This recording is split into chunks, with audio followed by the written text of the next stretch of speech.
Diretamente de Serra Negra do Norte, o correspondente Donaldo Nazário Serra traz as notícias mais relevantes, conectando você aos acontecimentos que impactam a vida de toda a população.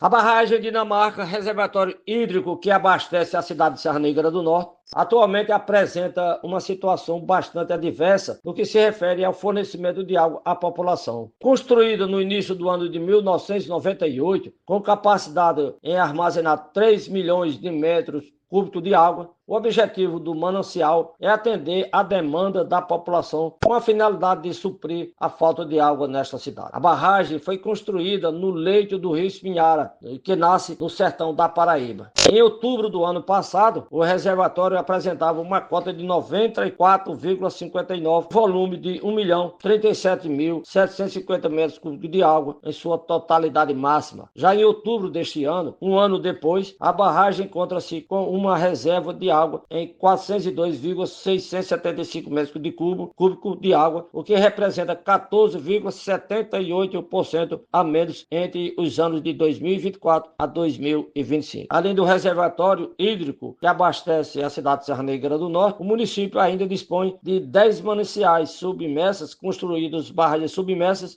na extensão do rio Espinharas, com o objetivo de atender a população da zona rural. Foi sepultado hoje pela manhã no cemitério público desta cidade o corpo do senhor Antônio Freire de Medeiros, casado, 93 anos de idade, agricultor, residia na rua Coronel Clementino Monteiro, no centro da cidade. Pai da vereadora Vânia Fernandes de Medeiros, do PSDB, e do ex-prefeito Sérgio Fernandes de Medeiros, o Serginho, cortejo fúnebre saiu da residência da família, com destino à igreja matriz de Nossa Senhora do Ó, onde na ocasião aconteceu missa de corpo presente. Familiares, parentes, amigos, além do grupo de idosos atividade, estiveram participando das últimas homenagens póstumas à personalidade do senhor Antônio Freire de Medeiros, figura ilustre deste município, que fazia parte do grupo de idosos ativa idade. A Câmara de Vereadores suspendeu a realização da 30ª sessão ordinária, que seria realizada ontem, quarta-feira, aqui nesta cidade. A suspensão do evento se deu em virtude do falecimento do pai da primeira secretária da Câmara Municipal, a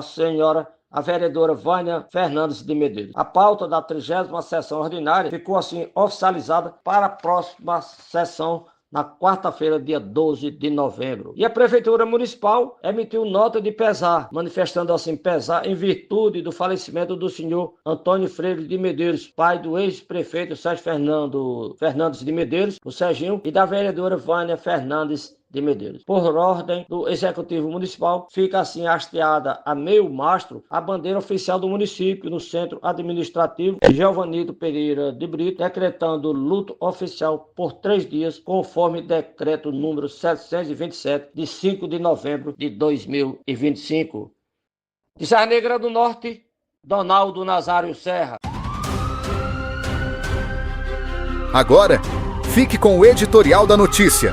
Uma análise precisa e reveladora dos fatos, com a imparcialidade, clareza e único compromisso com a verdade. Olá, hoje nosso foco vai para Serra Negra do Norte, lá no Rio Grande do Norte. A gente recebeu um material recente, sabe? Um áudio ou uma nota escrita que pintam um quadro do que está rolando por lá agora. E, assim, duas coisas chamam muito a atenção logo de cara. Por um lado, uma questão da água bem preocupante na principal barragem da cidade. E por outro, um evento que mexeu com a comunidade, o falecimento e as homenagens a um morador local bem conhecido, bem respeitado. As fontes são um áudio, que está como noticiaoficial.mp3, e uma nota chamada Nova Nota. O nosso objetivo aqui é, entender melhor isso tudo, né? Os desafios, os acontecimentos em Serra Negra, a partir do que foi reportado. Ok, vamos mergulhar nisso. Que tal começar pela água? Acho que é fundamental, né? Afeta todo mundo. E os dados que a gente tem sobre a barragem Dinamarca, parece indicar algo urgente. Para colocar em contexto, a barragem Dinamarca não é qualquer uma. É a principal mesmo para o abastecimento urbano de Serra Negra do Norte. Foi construída já faz um tempo, início de 1998, no leito do rio Espinhara, um rio que, curiosamente, nasce na Paraíba, no estado vizinho, e ela guarda bastante água, até 3 milhões de metros cúbicos. Quer dizer, construída há mais de 25 anos. Isso talvez já levante umas questões, né? De manutenção, como ela está lidando com o clima hoje. Não acha? Sem dúvida. A idade de uma estrutura assim é sempre um ponto, né? Para pensar em eficiência, talvez necessidade de modernizar, reparos. Ainda mais com possíveis mudanças nas chuvas ou secas mais longas que afetam direto o volume que ela consegue guardar. Exato. E aí que entra o ponto central que as fontes trazem. Uma redução bem drástica no volume de água. Os números são diretos. Em outubro de 2024, o volume era 1.037.750 metros cúbicos. E o áudio também fala numa cota de 94,59 nessa época. A gente pode explicar rapidinho o que é essa cota para quem não é familiarizado? Claro. De forma simples, a cota em hidrologia normalmente é a altitude do nível da água, sabe? Em relação a um ponto fixo, tipo o nível do mar ou um marco ali do lugar. É uma medida de altura que está ligada diretamente ao volume no reservatório. Cota mais alta, mais água. Perfeito, obrigado. Então, essa era a situação em outubro de 2024. Aí a gente avança um ano, outubro de 2025. E o volume, nossa, cai para 402.675 metros cúbicos. É uma queda muito grande, olhando os dois números. Muito grande é um bom jeito de dizer. Se a gente faz a conta básica, né, comparando os volumes, dá uma redução de 635.075 metros cúbicos. Isso em porcentagem dá uma queda de mais ou menos 61,2% do volume, em só um ano. É quase 2/3 a menos de água. Mais de 60% de perda em um ano. Isso é muito preocupante para qualquer cidade que depende dessa água. Só que aqui a coisa fica intrigante mesmo. As fontes que a gente tem, o áudio e a nota, eles falam de outro número. Dizem que a redução representa 14,78% a menos entre os anos de 2024 a 2025. Como assim? A conta direta dá mais de 60%, mas a notícia fala em menos de 15%. É uma diferença absurda. É uma discrepância enorme, né? É o que mais chama a atenção mesmo nesses dados. Levanta um monte de perguntas na hora. A explicação mais simples, talvez, um erro. Um erro de cálculo lá na fonte original que falou nos 14,78%, ou até um erro de digitação que foi passado para frente. Isso acontece, né? Na comunicação rápida de dados. Sim, erro humano sempre pode ser. Mas, e se não for só isso? Que outras coisas poderiam explicar uma diferença tão grande assim entre o cálculo bruto e o percentual que foi divulgado? Existem outras possibilidades mais técnicas. Uma delas pode ser a diferença entre o volume total e o volume útil. O volume total é toda a água que está lá. O volume útil é a quantidade que pode ser retirada mesmo para consumo, sabe? Aquela que está acima do volume morto, que é o nível mínimo para a barragem funcionar e que não se usa. Será que os 14,78% são sobre a queda só do volume útil, que é uma medida diferente do total? Entendi. Quer dizer, dependendo do que se mede a água toda, ou só que dá para usar, o percentual de mudança pode ser bem diferente. Isso poderia explicar, então. Exatamente. Se, por exemplo, o volume útil em 2024 fosse bem menor que o total, uma queda no nível poderia significar uma porcentagem maior de perda do útil do que do total. Ou o contrário, depende dos níveis. Sem a gente saber a metodologia que a fonte original usou para chegar nos 14,78%, fica difícil afirmar. A gente fica especulando. Pode ser também um jeito local de calcular, uma convenção deles lá para comunicar isso. Faz sentido. Mas o ponto principal, seja qual for a explicação técnica, é que essa diferença na informação já é um problema em si, né? Com certeza. O jeito como a informação sobre um recurso tão essencial como a água chega para a população, para os gestores, é fundamental. Uma queda de 15% pode gerar um alerta moderado, talvez pedir para economizar água. Mas uma queda real de mais de 60%, Isso sugere uma coisa muito mais grave, talvez perto de uma crise de abastecimento mesmo, que ia precisar de medidas emergenciais bem mais fortes. A percepção da gravidade muda totalmente com o número. Imagino a preocupação na cidade. Saber que o reservatório principal está com um nível tão baixo deve ser tenso para o dia a dia, para o comércio, para tudo. Sem dúvida. E essa incerteza sobre qual número é o real, os 15% ou 60%, só aumenta a insegurança, né? A confiança na informação oficial é muito importante numa hora dessas. E vale dizer, né, como as fontes mostram, que existe outra infraestrutura de água lá em Serra Negra. Um sistema com 10 barragens submersas, no mesmo rio Espinhara. Mas essas são mais para a zona rural. É bom ter isso no radar.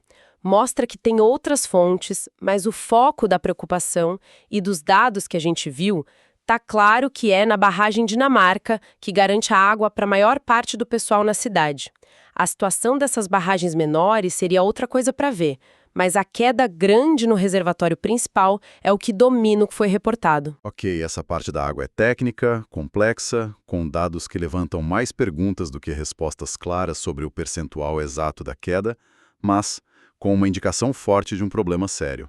Agora, mudando um pouco o foco, mas ainda em Serra Negra do Norte, vamos para o outro evento que marcou a cidade nesse mesmo período. Uma coisa de natureza bem diferente, mas com um impacto na comunidade também muito visível. A gente está falando do falecimento do senhor Antônio Freire de Medeiros.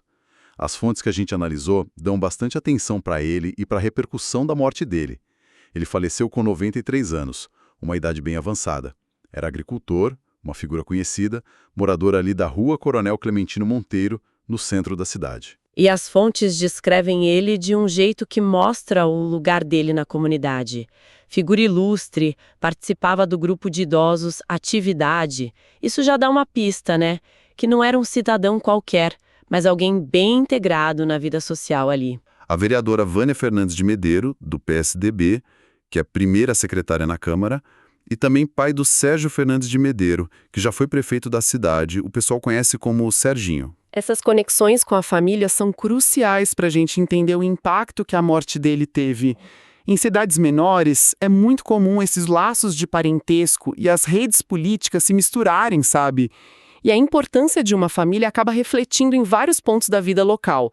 Ser pai de uma vereadora atuante e de um ex-prefeito dá ao senhor Antônio um status social e, indiretamente, político bem considerável. Isso ficou claro no jeito como as cerimônias de despedida foram descritas, e principalmente nas reações das instituições, né?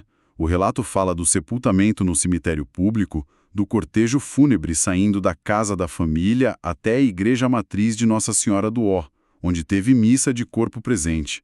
E destaca a presença de muita gente, família, parentes, amigos, o pessoal do grupo Atividade, uma demonstração bem clara de carinho e respeito da comunidade.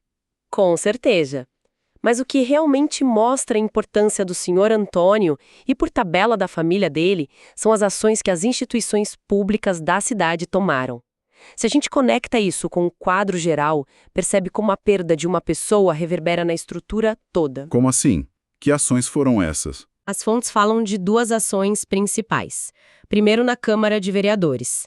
A 30ª sessão ordinária, que ia acontecer na quarta-feira antes do relato, provavelmente dia 5 de novembro, pela data do decreto que a gente vai falar, foi suspensa.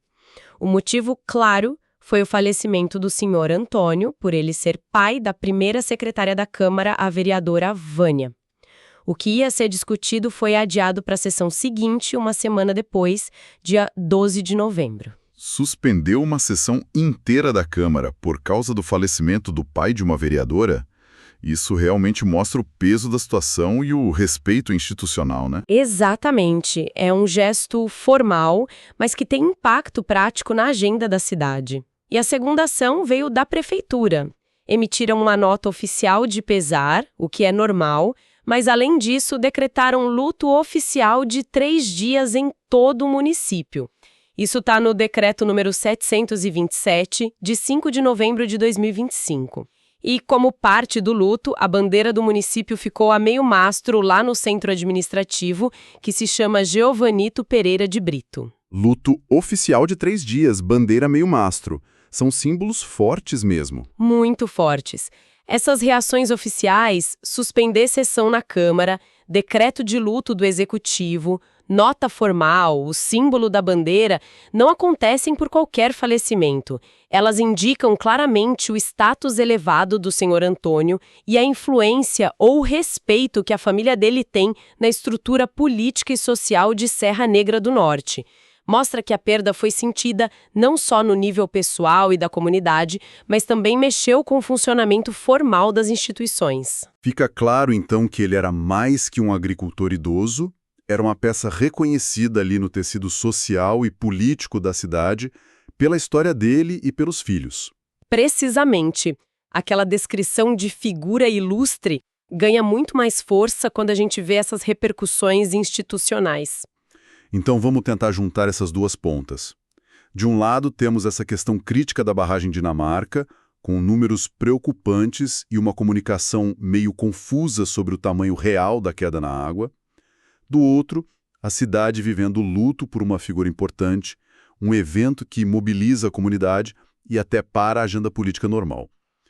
O que essa coexistência de eventos diz pra gente sobre Serra Negra do Norte nesse momento? Acho que mostra um retrato muito real de como a vida acontece nas comunidades, principalmente nas menores. Elas precisam lidar, ao mesmo tempo, com desafios de naturezas bem diferentes. Tem um problema que ameaça um recurso vital, a água, uma questão de infraestrutura, de gestão ambiental, talvez até de sobrevivência a longo prazo. E junto com isso, a comunidade está imersa num evento humano profundo. A morte, o luto, celebrar a vida de alguém que era parte da história deles e cujos laços familiares se misturam com o poder local. É interessante pensar nisso, como a atenção e a energia da comunidade se dividem. A urgência da possível crise da água compete com o respeito e a necessidade de prestar homenagens a uma figura como o Sr. Antônio. É uma dinâmica fascinante. Não diria que compete necessariamente, mas sim que as duas realidades ocupam espaço e pedem atenção. A gestão da crise da água, ainda mais com dados tão estranhos, exige foco técnico, político. O luto, por sua vez, mobiliza o lado social, emocional e também o institucional, como a gente viu com a suspensão da sessão e o decreto. Talvez isso mostre a capacidade da comunidade de manter seus rituais e laços sociais mesmo diante de uma ameaça concreta, ou, por outro lado, pode ser que a atenção dada a um evento acabe, mesmo sem querer, tirando um pouco do foco que seria preciso para o outro. E a conexão política da família Medeiros, tão clara nas homenagens, poderia ter alguma implicação na forma como a própria questão da água é cuidada ou comunicada. É uma pergunta que fica no ar, né? Embora as fontes não deem elementos para a gente afirmar nada concreto, mas é inegável que em lugares onde as redes pessoais e políticas são muito próximas, como geralmente é em cidade do interior, a influência de famílias importantes pode entrar em várias áreas da administração. Não seria impossível que o jeito como a informação sobre a barragem circula ou as decisões que vão ser tomadas possam ser influenciadas por essas dinâmicas de poder e relacionamento. O que a gente tem é uma foto de novembro de 2025, onde a gestão dos recursos naturais e a vida social e política estão visivelmente conectadas. Bem colocado. Então, recapitulando o essencial que a gente tirou dessas fontes sobre Serra Negra do Norte. Primeiro, uma situação da água na barragem Dinamarca que é, no mínimo, preocupante, marcada por uma queda de volume grande em um ano e principalmente por essa diferença enorme entre a redução calculada, mais de 60%, e o percentual divulgado oficialmente, menos de 15%. Isso levanta questões sérias sobre a comunicação e a gravidade real do problema. E segundo, o impacto profundo do falecimento do Sr. Antônio Freire de Medeiros, um cidadão de 93 anos, agricultor, mas cuja importância é destacada pelos laços familiares com a política local e pelas reações institucionais, suspensão de sessão, luto oficial mostrando o status dele e o respeito da comunidade e das autoridades. Exatamente. Temos esses dois fios aí que definem o momento na cidade, pelo material que a gente analisou. Um fio ligado à natureza e à infraestrutura, outro ligado à sociedade e à política. E isso deixa a gente com uma reflexão final interessante. Voltando para a água e para a informação. Aquela diferença entre os 61,2% calculados e os 14,78% reportados é muito intrigante. Pensando para frente, se essa diferença continuar ou não for esclarecida, quais podem ser as consequências? Uma comunidade pode tomar as decisões certas sobre o uso da água baseada em informações que talvez não sejam precisas ou que subestimam o problema. Fica a pergunta sobre a responsabilidade na hora de comunicar dados tão vitais e como a falta de clareza pode impactar a capacidade de resposta de uma cidade inteira a um desafio ambiental. Ou, olhando pelo outro lado, como essa comunidade lidando com essa possível crise da água e, ao mesmo tempo, processando o luto por uma figura tão central, vai navegar as próximas semanas? Qual desafio vai falar mais alto? Você acabou de acompanhar as principais notícias de Serra Negra do Norte com o correspondente Donaldo Nazário Serra, que há mais de 50 anos vem levando informação com seriedade, compromisso e credibilidade a toda a comunidade do Seridó do Rio Grande do Norte e da Paraíba.